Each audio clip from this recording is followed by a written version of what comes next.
Magda Alden rose from her antique writing desk in the dim glow of the early morning, troubled once again by the dream that had been haunting her for weeks. She was a retired archaeologist in the picturesque town of Amberwick, a place known for its rolling hills, tidy stone cottages, and a hand-carved wooden sign that greeted visitors with an invitation to stroll the quaint main street. Magda had called Amberwick home for nearly 30 years, ever since she'd settled here after a flurry of globe-trotting research expeditions. Yet, never before had she experienced such persistent visions, dusty corridors, hidden passageways, and a single golden orb etched with cryptic symbols. She remembered the dream vividly. In it she stood in a lush orchard surrounded by crooked apple trees sagging with fruit. Beneath the thick roots of the oldest tree lay a heavy wooden crate, big enough to house a large painting or an ancient chest. Magda would pry it open to find an artifact within, a shimmering orb, carved with swirling lines that seemed to shift whenever she blinked. Then, like clockwork, she'd wake just as she reached out to touch it. Every night the dream repeated, down to the faint smell of fresh earth in the orchard and the warmth of the sunrise on her back. Magda had studied relics from civilizations far removed from Amberwick, traveling to the deserts of Egypt and the jungles of Mesoamerica. She never expected to discover anything of archaeological significance in her own backyard. Yet, there she was, slipping on her well-worn field jacket first thing in the morning, searching for a clue. She glided her hand over her old desk, brushing aside faded postcards, a half-completed crossword, and the small trowel she always kept polished on its stand. It was an artifact in its own right. Her trowel had travelled the globe with her. Finally, she shook her head, chuckling at her own impulsiveness. Perhaps all these visions were just her subconscious telling her she missed the thrill of the hunt, but something told her it was more than that. William Stokes, her good friend and longtime neighbour, waved to Magda from his side of the hedgerow. He was out feeding the local crows peanuts, a daily ritual the two shared some banter about. The crows adored him, and William found them amusing, especially the largest one, nicknamed Professor. Seeing Magda's worried brow, William leaned across the fence to ask what weighed on her mind. She told him about the dreams, their consistency and detail. He didn't laugh it off, but listened quietly, tapping the fence with his forefinger. He had known Magda long enough to realize that when she had a hunch, it was best to investigate further. "I suppose it could be nothing," Magda said, catching herself before she inadvertently recruited William for a hopeless project. "But it feels so real, like I'm inches away from something important I once handled or read about." "Might be worth combing through your old notes," William suggested. "Could be something you came across years ago. One of your old diaries might jog your memory." That night, Magda stayed up late in her cozy reading nook, rummaging through battered journals that catalogued field excavations from decades prior. She found scribbled references to tomb styles, half-finished sketches of potsherds, and detailed logs of local figures who had assisted her in various corners of the world. Nothing about a golden orb, or an orchard for that matter. Eventually her eyes drifted shut, and she returned to the orchard of her dreams, same hush enveloping the rolling land, the same heavy wooden crate.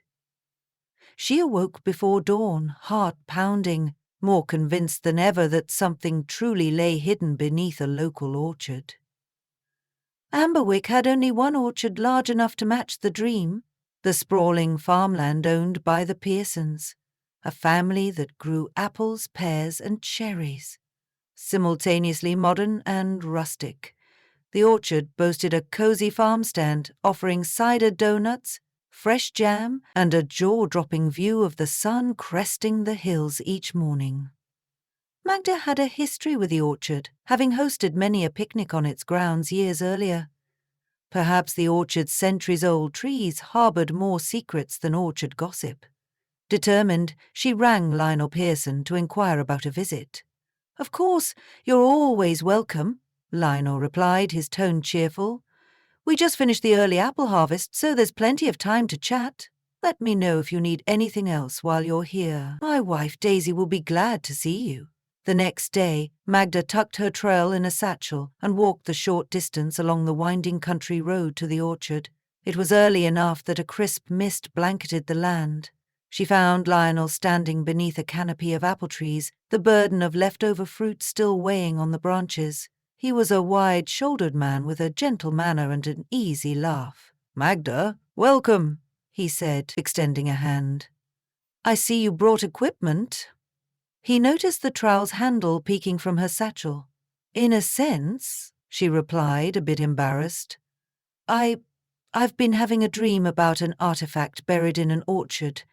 Something about it rings familiar, so I wanted to see if maybe I recognized an area here. Perhaps some old memory might surface." Lionel's eyes lit up, a mixture of curiosity and cautious amusement. "Never figured we'd unearth any archaeology here, but we do have a few old stories in the family. My great-grandfather swore there was something interesting buried out back, near the far end of the orchard. Maybe it's just a local legend, but you're welcome to explore." Magda's heart gave a little leap. "Do you mind showing me where?" He led her past neat rows of apple trees, beyond a scattering of pear trees, and toward a small plot dotted with a cluster of oaks. When they arrived, Magda frowned. This clearing wasn't the orchard in her dream. The arrangement of trees was different. Something was off.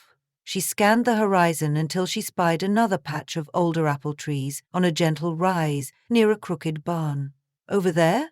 she said, pointing. "That section looks more like what I've been seeing." Lionel hesitated but didn't object. "That patch is quite old. Hardly yields much fruit lately, so we tend to leave it be. You can have a look, though it's likely just a bit overgrown." She trudged up the slope, each step accompanied by the rich scent of sun-warmed apples. Indeed, the orchard up here had a more ancient, gnarled quality. The trunk of one massive tree appeared to have grown into itself, like two trunks fused long ago. There was a hush all around, broken only by the occasional chirp of a distant bird. Magda knelt, pressing a hand to the ground, the damp soil cold against her palm. She closed her eyes, hoping for some resonance with her dream. That night, and the nights following, the dreams intensified. She began to see more details.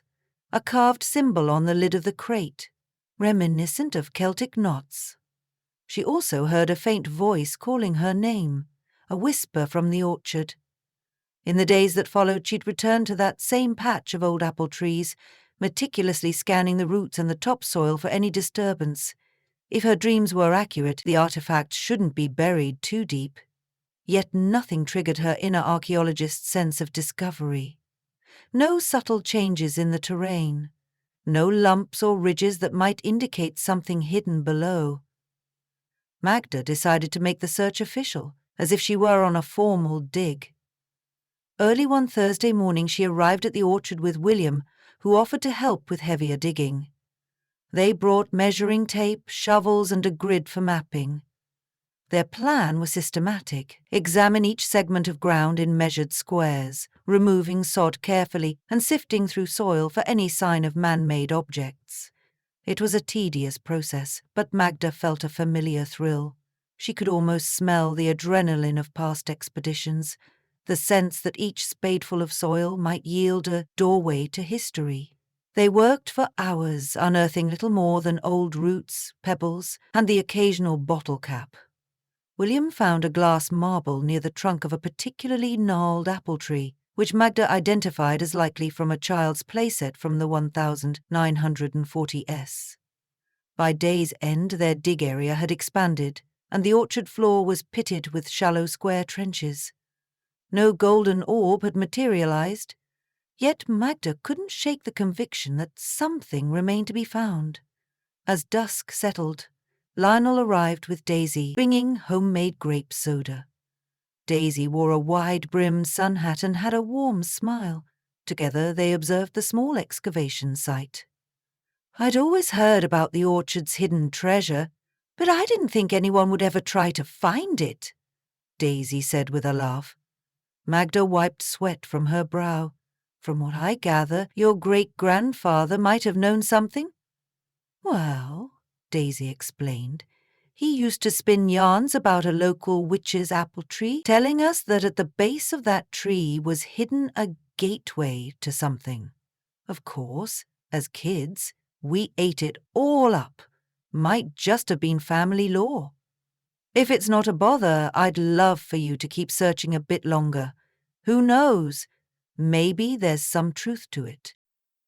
That evening, Magda returned home. She perused her old library for books on local folklore. She soon found a slender volume titled Shadows of Amberwick, which contained references to rumoured relics scattered throughout the region. It spoke of a hollow orchard where a druidic symbol was said to be inscribed on a mystical artifact. Magda's breath caught in her throat. The symbol described matched the swirling lines she'd seen in her dream. According to the text, the orchard's occupant had once been a travelling scholar who settled in Amberwick centuries ago, burying something from his homeland under a tree he believed sacred. The artifact, if the stories were to be believed, was rumoured to bring clarity of vision. She tried to glean more, but the account ended abruptly, as if the author lacked further information. Magda couldn't help but notice that the orchard in question was not explicitly named, yet references to rolling hills and apple-laden farmland alerted her that it might well be the Pearson orchard. All the while, a shiver of excitement crept through her in a deliciously unexplainable way. Could it be that her dream was more than mere fancy? The dig recommenced the next morning. Fueled by the mention of a druidic symbol, Magda approached the orchard with fervour, examining the bark of each ancient apple tree for any carved shapes. She found faint markings on one trunk, possibly natural scarring, or maybe an old carving worn away by time and weather. She directed William to scrape gently at the soil near the trunk's base. After about 30 minutes, his shovel struck something hard. They exchanged a glance. Carefully, Magda knelt and dug with her trowel, slowly exposing the edge of a plank of wood. It looked old, very old, and the grain was roughened by centuries of moisture. William helped clear away more earth, revealing a wooden lid about the size of a large trunk. Magda's heart pounded fiercely. With utmost care, she inserted the edge of her trowel under the corner and pried it up. Damp soil clung to the lid, which released with a musty groan. In the waning afternoon light, they raised the lid enough to see inside. It was indeed a crate, similar to the one she dreamed about, but instead of a gleaming orb, they discovered an assortment of objects layered in cloth. Sensing the delicate nature of what might lie beneath, Magda asked William to fetch a container of water and soft brushes from her car. One by one, she removed each bundle of cloth, gently unwrapping them.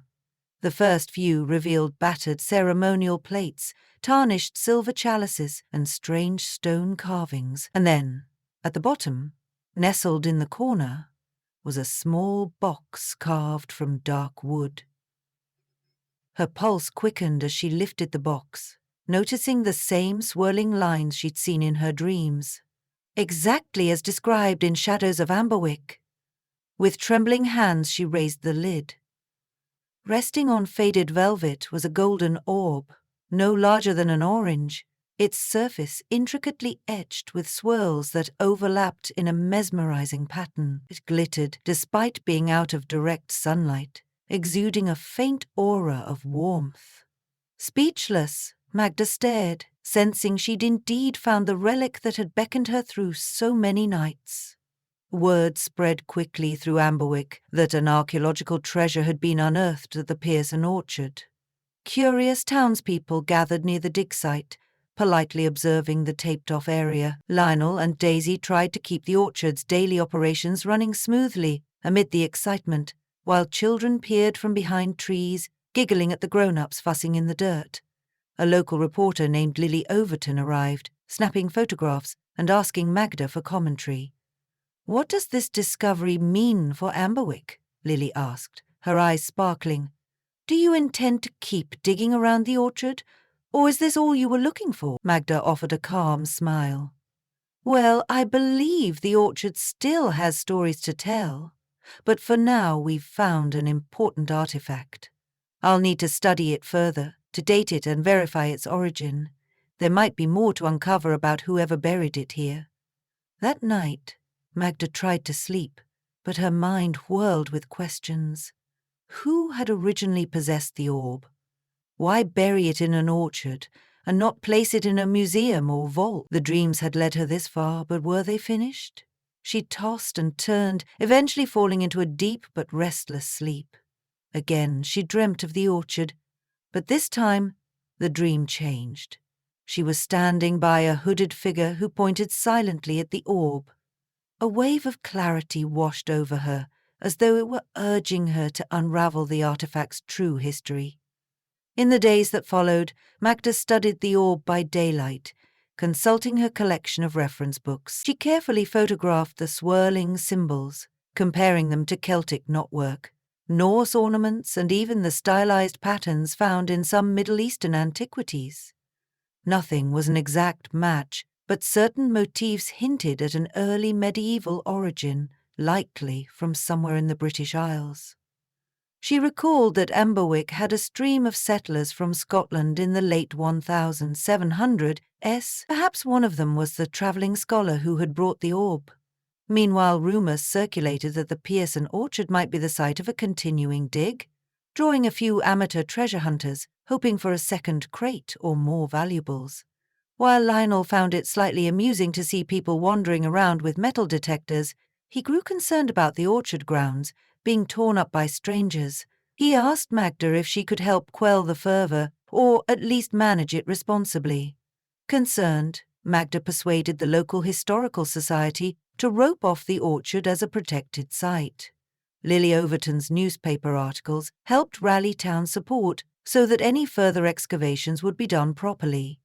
Curiosity in Amberwick was high, but it was a friendly kind of excitement. Neighbours gossiped, sipped their afternoon teas and awaited updates. Shoppers at the general store offered their theories as to the artifact's true purpose. Some fancied it a protective talisman, others believed it might be a curse.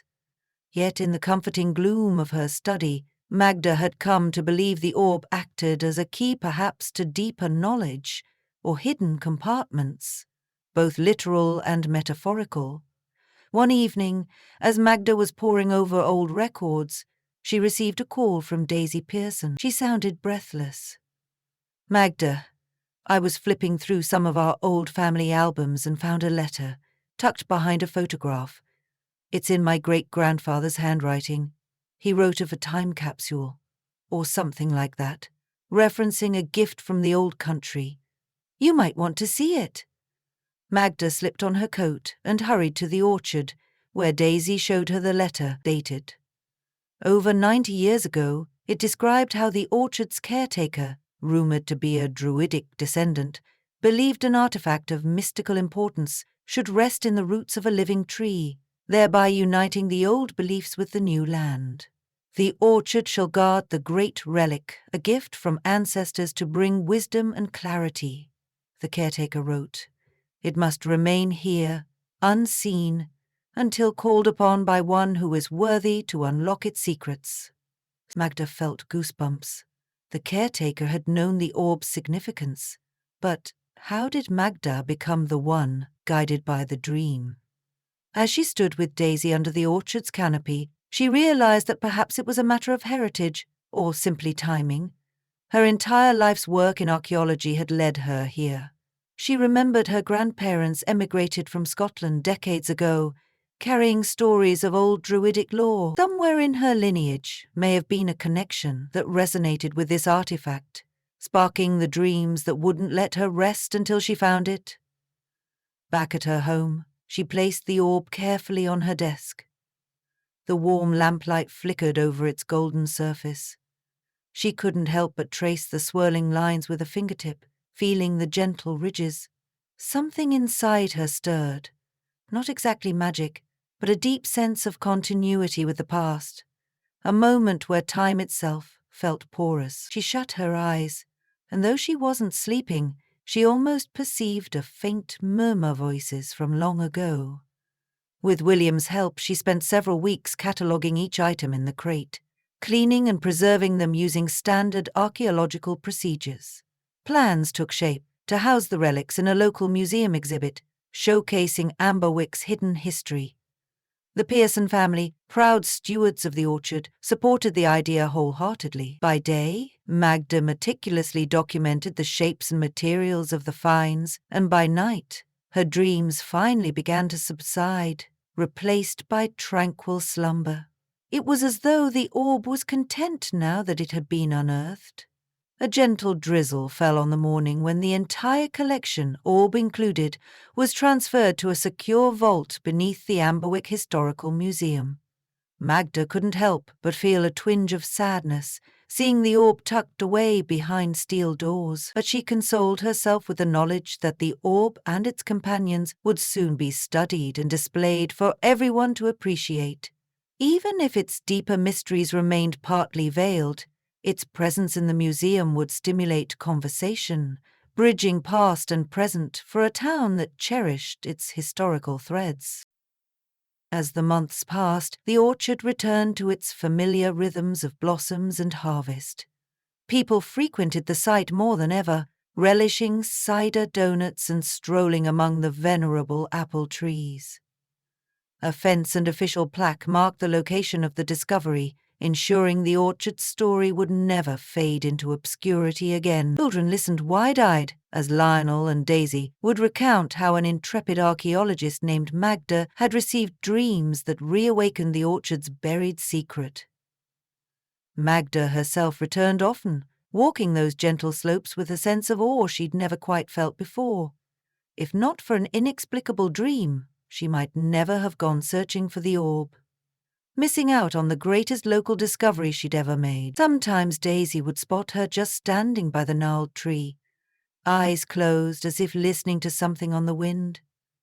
She might even place a hand on the trunk, as though expressing gratitude or drawing from the orchard's living energy. On one particularly fine spring afternoon, William joined her under the tree. They spoke softly of how an ordinary orchard in an unassuming town could hold wonders that spanned centuries. The orchard was no grand pyramid or sunken city, but within its roots lay a story just as rich. Settling onto the grass, William asked whether she would have more dreams, leading her to other discoveries.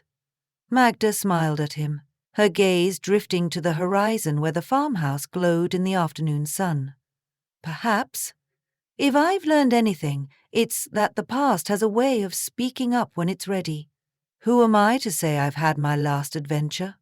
But for now, she said, tracing the edges of a newly sprouted apple blossom, I'm grateful to have found what I did. And it's comforting to know that even here, so close to home, there can be an entire world we've yet to uncover. A breeze carried the scent of apple blossoms, along with a promise that this orchard would continue bearing fruit, not just for pies and preserves, but for the human spirit's hunger for stories. As Magda rose to head back, she felt a serene contentment, knowing exactly where she belonged, here in Amberwick, a place that was part of her past, present, and dream.